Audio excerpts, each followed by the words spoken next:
Hi folks, welcome back. It's about 1:45 and I'm repairing an oil leak on my motorcycle.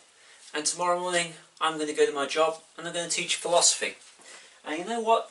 It got me thinking. I get people who sort of expect me to be a certain way, or expect other people to be a certain way.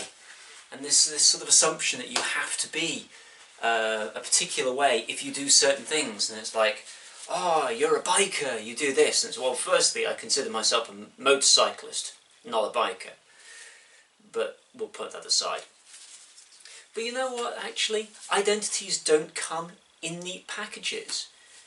We take an identity off the shelf, we have a look at it, we pick the bits that we like, we hang on to those and we throw the rest away.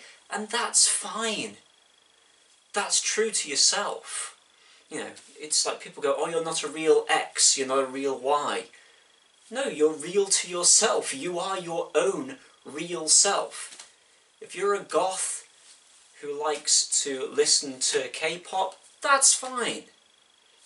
If you are any kind of identity that doesn't match with what other people expect, that is fine, because it's you. And if you think about it, the people who set, like, the identities that people want to be are different to how things were when they were first around.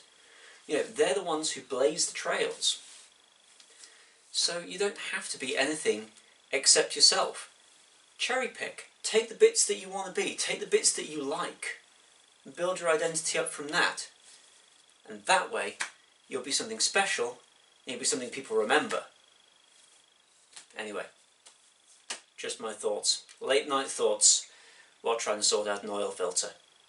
Hey, if you've got any questions or comments, leave them below. Otherwise, thanks for watching. See you next time.